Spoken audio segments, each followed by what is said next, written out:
Ryan Melcher was her only grandson, but he hadn't seen her in 14 years. When Doris Day died at 97, he learned the news through Facebook, just like everyone else. The woman who sang Secret Love had secrets of her own. A manager who kept her family away, a $22 million betrayal, and a hidden life behind high walls in Carmel.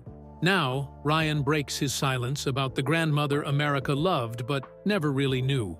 Doris Day was born as Doris Mary Ann Kappelhoff on April 3, 1922, in Cincinnati, Ohio.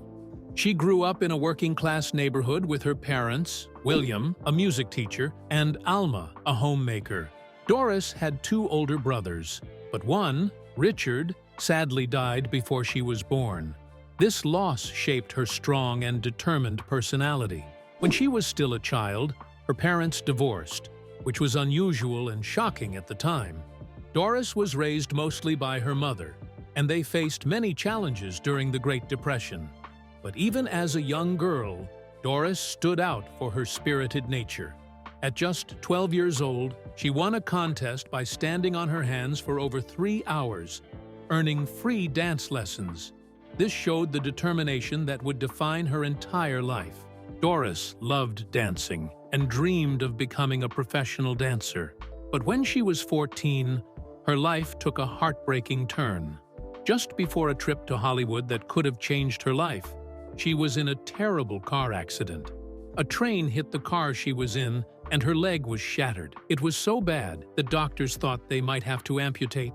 For over a year, Doris couldn't walk and had to go through many painful surgeries. During this time, she turned to singing to help her cope. She listened to the radio and sang along to her favorite artist, Ella Fitzgerald. Her mother noticed her talent and found her a singing teacher named Grace Rain. Grace said Doris was the most talented student she had ever taught. At just 15, Doris started singing professionally. Her first job was at a small Chinese restaurant, where she earned $5 a night. It wasn't much, but it was a start. One night, while singing at a local nightclub, she caught the attention of a band leader named Barney Rapp. He had been looking for a female singer for a long time, and when he heard Doris, he knew she was the one. But there was a problem. Doris was too young to work in places that served alcohol. To solve this, she lied about her age and said she was 18. She worried people would find out, but she didn't want to miss the chance to perform. In 1939, when Doris was 17, she changed her name. Barney Rapp thought her last name, Kappelhoff, was too hard to say and too long for a stage name. After hearing Doris sing the song Day After Day, he suggested the name Doris Day. At first, Doris didn't like it. She thought it sounded too flashy. But eventually, she got used to it, and the name stuck. Little did she know, Doris Day would become one of the most famous names in Hollywood. Doris Day's life changed forever when she joined Les Brown's band on March 15, 1940, at just 18 years old. But it almost didn't happen. Doris was so scared before her audition that she couldn't stop shaking and even got sick backstage. Les Brown himself had to encourage her, reminding her of the talent he'd heard on the radio. With his support, she went on stage and sang Embraceable You. The band was stunned, and Doris got the job. Her time with the band wasn't easy, though. On Valentine's Day in 1941, while traveling with the group, Doris found out that her brother Paul had died in a car accident. Even though she was heartbroken, she chose to perform that night. Her emotional singing brought the audience to tears. This ability to pour her feelings into her music would make her stand out for the rest of her career.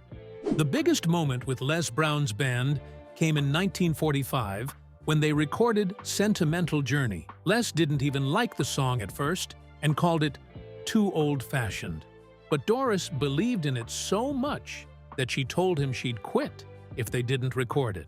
Finally, he gave in, and the song became a huge success.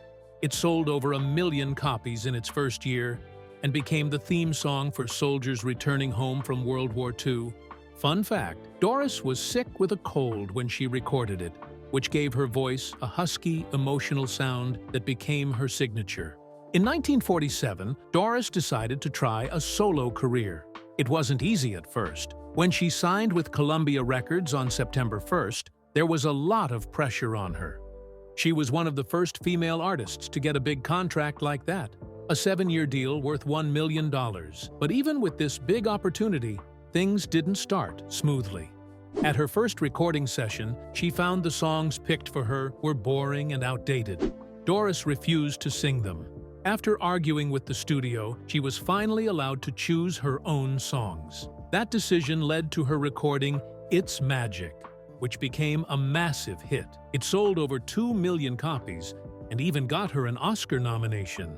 What made it even more special was that Doris recorded It's Magic in just one take. Everyone in the studio was amazed.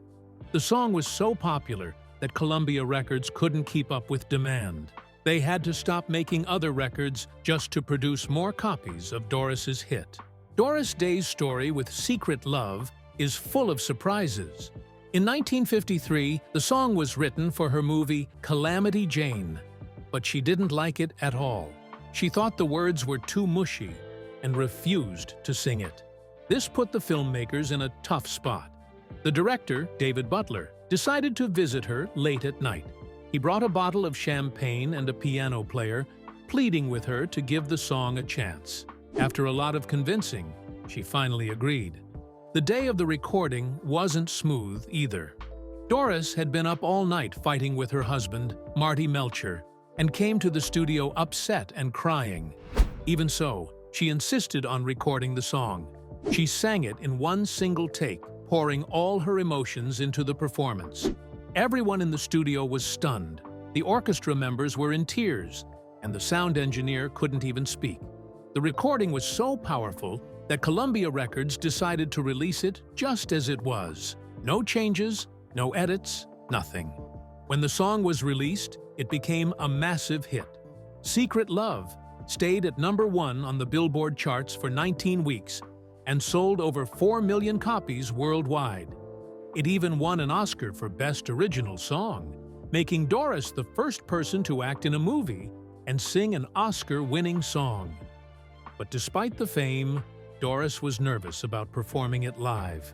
She refused to sing it at the Oscars, saying she had terrible stage fright. This upset people in Hollywood, and some started calling her difficult to work with, even though it wasn't true. Years later, Secret Love found new meaning. Its lyrics about hidden love touched the hearts of people in the LGBTQ+ community during the 1960s and 1970s, who saw it as an anthem for their struggles. When Doris heard about this much later, she was deeply moved. She openly supported the community, which was a big deal for a star from her era. Doris Day's Hollywood story began with a twist of fate. One night at a party, 2 famous songwriters, Jules Stein and Sammy Cahn, heard her sing. They were so impressed, they suggested she try acting. The timing was perfect. Betty Hutton, the lead in Romance on the High Seas, 1948, had dropped out because she was pregnant. Doris was 25 and had never acted before. She was nervous, but gave it a try. The director, Michael Curtis, was blown away. He called her the most everything girl he'd ever seen and gave her the part. Her performance in the movie made her a star. Despite being new to acting, Doris looked so natural on screen that people thought she had been doing it for years. The film's success landed her a long-term contract with Warner Brothers, starting her incredible Hollywood career. In the 1950s, Doris became one of the biggest stars in musicals. One of her most famous films was Calamity Jane, 1953. She played a wild and adventurous frontierswoman, a big change from her usual sweet and innocent roles. Doris gave her all to the role, even doing dangerous stunts herself, like jumping onto a moving stagecoach. She got hurt, breaking a rib, but her hard work paid off. The movie made over $3.7 million and is still loved today. Another big success came with The Pajama Game, 1957, a fun musical about workers in a pajama factory. The movie was based on a Broadway show, and most of the cast stayed the same, except for Doris. Her song, Hey, There Was Another chart topper, and her lively performance made the movie a hit. It earned $5 million at the box office and proved that Doris was one of the most popular stars of the time. Doris Day's career changed in 1955 with a movie called Love Me or Leave Me. Before this, she was known for happy musicals, but this movie was very different. She played Ruth Etting, a singer who dealt with an abusive manager and crime. The story was serious and emotional, showing a new side of Day's talent. Her acting was so good that Ruth Etting herself said, "I never knew I was that good." The movie made over $4 million and got great reviews. Some people, like her co-star James Cagney, thought she should have been nominated for an Oscar. Making the movie wasn't easy. Some scenes about the abuse were too intense for the rules of that time, so they had to change them. Still, the movie showed everyone that Doris Day could do more than sing and smile. She could act in tough roles too. After this, Doris Day became one of the biggest stars in Hollywood.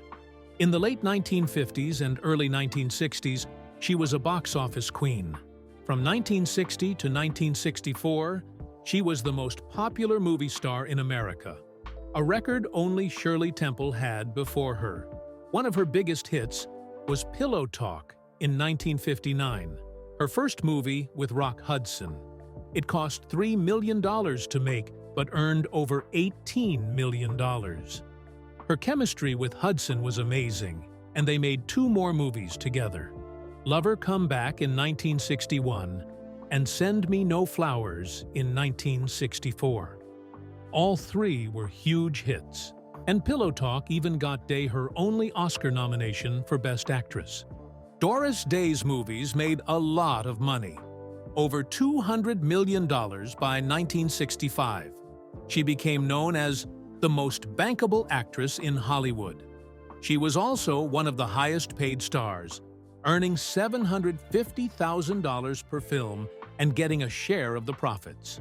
People loved her not just for her movies, but also for her style and songs.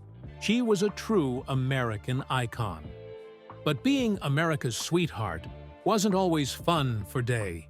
She later said it was hard to always live up to that perfect image. Even so, her influence on movies, music, and culture was huge. Doris Day's life took many surprising turns, both on screen and off. She starred in her own sitcom, The Doris Day Show, from 1968 to 1973. At first, it was a family comedy set on a California ranch, but every season the story, setting, and characters changed. It was as if the show became something new every year. Fans didn't know what to expect, and this constant reinvention made it unique. The changes also reflected the rapidly shifting culture of the late 1960s and early 1970s.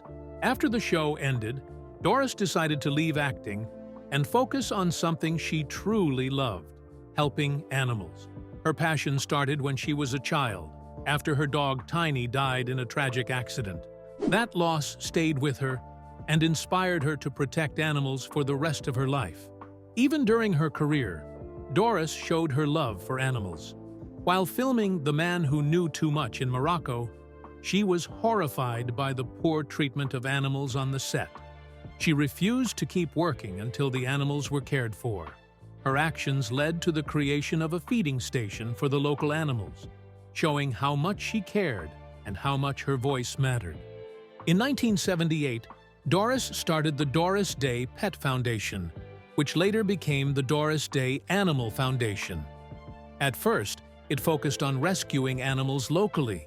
Doris even took care of many animals in her own home. Over time, the foundation grew. It started working on bigger problems, like stopping animal overpopulation. In 1995, Doris created World Spay Day to encourage people to spay and neuter their pets. The event spread to over 70 countries, helping millions of animals. Doris also worked to change laws to protect animals, using her fame to make a difference. Even though Doris left Hollywood, she surprised everyone in 2011 with a new album called My Heart.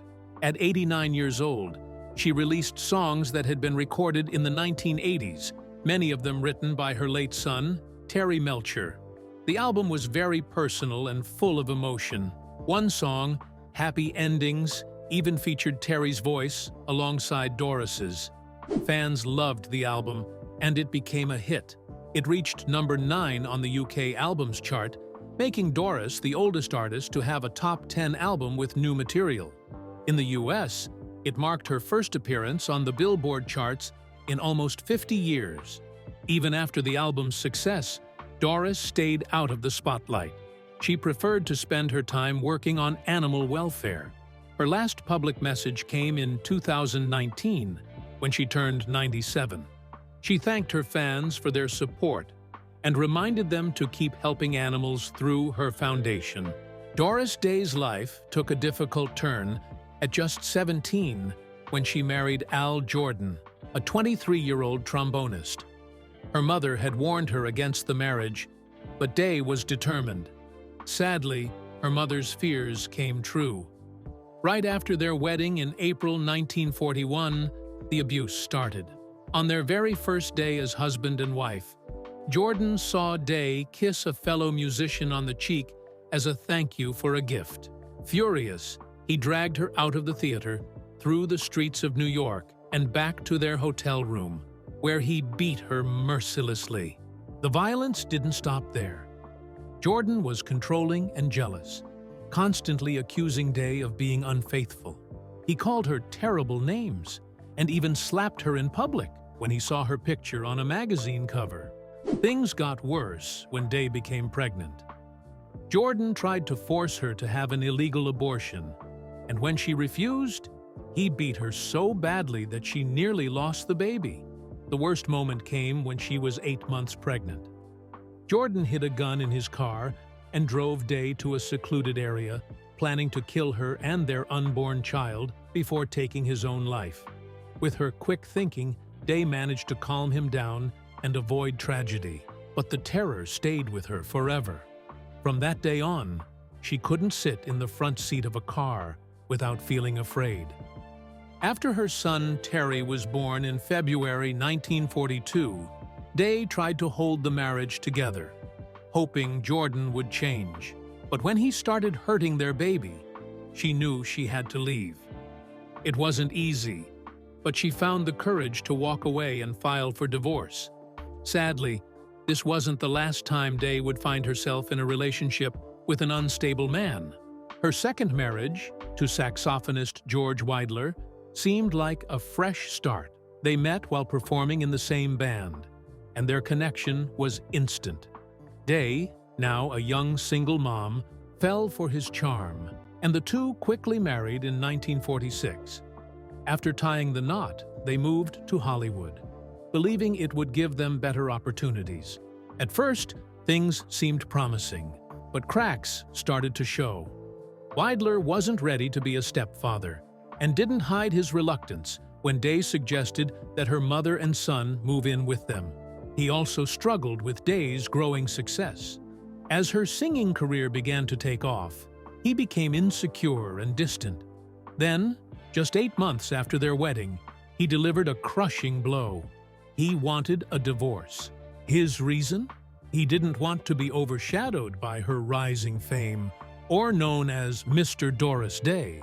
Day was devastated. She had hoped this marriage would bring stability and happiness, but it ended almost as quickly as it began. After the divorce was finalized in 1949, she returned home to Cincinnati with her son, looking for comfort and time to heal. When she married Martin Melcher in 1951, she thought she had found happiness. Instead, he became her manager and secretly ruined her.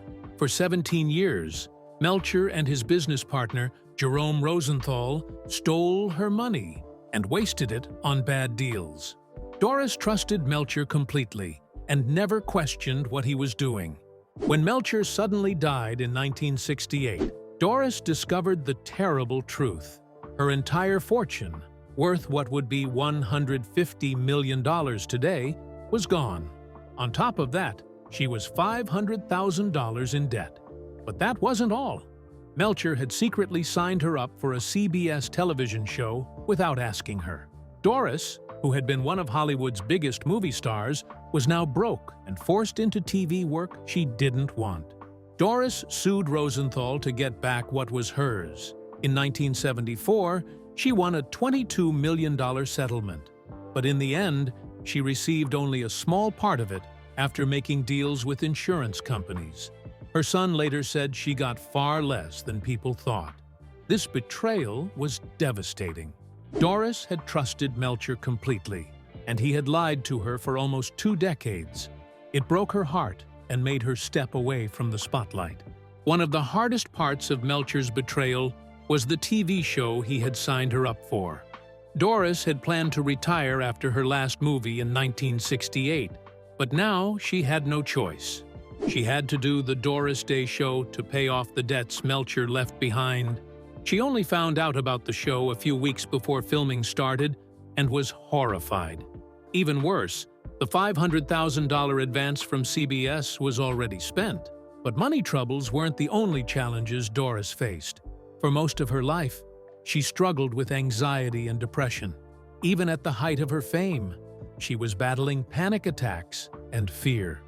In 1952, while filming I'll See You in My Dreams, she had a breakdown. Her symptoms were so bad that she thought she was dying of heart disease. Instead of getting help, Doris turned to alcohol and tried to hide her pain. By the early 1950s, her mental health was at its worst. She avoided public events and turned down interviews. On the set of Young at Heart in 1954, she broke down in tears after an emotional scene. Co-star Frank Sinatra had to comfort her. Doris later said she felt like she was on the edge of a complete breakdown during this time. Shockingly, Doris didn't seek therapy until 1971, when she was almost 50 years old. For 4 years, she worked with a therapist to deal with her lifelong anxiety and depression. She said it helped her finally find some peace. Doris Day had only one child, her son Terry Melcher, born on February 8, 1942. For several years, she raised Terry alone. Then, in 1951, she married Martin Melcher. Martin adopted Terry and gave him his last name, but their home life wasn't always happy. Martin was often harsh and controlling, and Terry had to find his own way in the world. As Terry grew older, he started making a name for himself in music. By the 1960s, he was working as a producer at Columbia Records. He helped create huge hits like Mr. Tambourine Man and Turn, Turn, Turn for the Byrds. He also worked with Paul Revere and the Raiders, helping them produce several hit songs. Terry's talent didn't stop there. He later worked with the Beach Boys and even produced their hit song Kokomo in 1988, which became their first #1. One song in 22 years. But Terry's life wasn't just about music. In 1968, something terrifying happened. Terry was living at a house in Los Angeles with his girlfriend, Candice Bergen. This house, on Cielo Drive, later became the site of the infamous Sharon Tate murders by Charles Manson's cult. Terry had met Manson through a mutual friend, Beach Boys drummer Dennis Wilson. Manson wanted Terry to help him get a record deal, but Terry decided not to. This rejection made Manson angry. A few months later, Terry moved out of the house. Not long after, Manson's followers killed Sharon Tate and her friends there. Some people believe Terry might have been the target, but no one knows for sure. Ryan Melcher, Doris Day's only grandson, shared a heartbreaking story just one day after her death on May 13, 2019. He revealed on Facebook that he had been estranged from his grandmother for 14 years. Even worse, he found out about her passing not from family, but through social media, like millions of her fans. It was a sad and shocking revelation, showing how deeply their family ties had been broken. The trouble began in 2004, after Ryan's father, Terry Melcher, passed away. Terry, Doris Day's only child, had died from melanoma at the age of 62. Not long after, Doris reached out to Ryan and invited him to dinner. It seemed like a chance to reconnect, especially since their relationship had been distant after Ryan's parents divorced in 1997.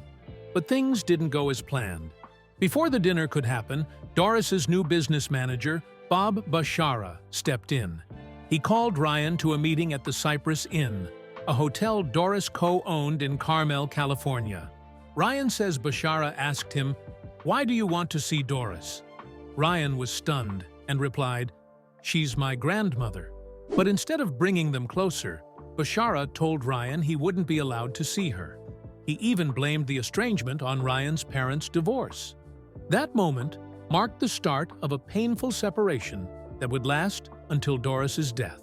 Ryan later admitted he regretted not doing more to reconnect. He said the fences and guards around Doris's home, put in place by Bashara, made it nearly impossible, but he still felt he should have tried harder. Over the years, Ryan moved on with his life, becoming a real estate agent in Carmel. Meanwhile, he claims Bashara made changes to Doris's Animal Welfare Foundation, firing the longtime board members and replacing them with his own family. The story took another turn when Day's publicist, Charlie Cullen Walters, responded to Melcher's claims. Walters, who worked with Doris since 2011, said they tried many times to reconnect with Ryan. One of these attempts was for Doris's 90th birthday in 2014, which could have been a perfect moment for the family to come together. But, according to Walters, Ryan didn't respond. Walters explained that this estrangement might not have been all on Doris's side. He pointed out something interesting. Ryan's own website once had a message asking people not to contact him about celebrity or Hollywood matters. This made the situation even more complicated. On one hand, Ryan seemed to avoid the fame tied to his grandmother. On the other hand, he later talked about how he missed being connected to her. Walters' version of events suggests the story was more about misunderstandings than anyone intentionally pushing the other away. In her later years, Doris chose to step away from the public eye completely. After her third husband, Martin Melcher, passed away in 1968, she became very private. By the 1990s, Doris was hardly seen in public. She lived on an 11-acre ranch in Carmel, California, with her animals, which became her biggest passion. She reportedly cared for as many as 30 dogs at one time, each with its own room. Her life revolved around them, and her ranch was her peaceful retreat. Doris rarely left her home and turned down many honors, like the Kennedy Center Awards, because she didn't like public events or traveling. Her last public appearance was in 1989 at the Golden Globes, and her final TV interview was in 1994. People in Carmel knew her as the friendly woman who cared for stray animals and lived a simple, quiet life. She even served meals on paper plates and had a washing machine in her bedroom. She created a separate kitchen just for her pets. Her love for them was that deep. After her son, Terry Melcher, died in 2004, Doris became even more secluded. Her business manager, Bob Bashara, started handling most of her affairs. This caused tension with Ryan, who felt cut off from his grandmother. It added another layer to the story of Doris's later life, where privacy and family struggles collided.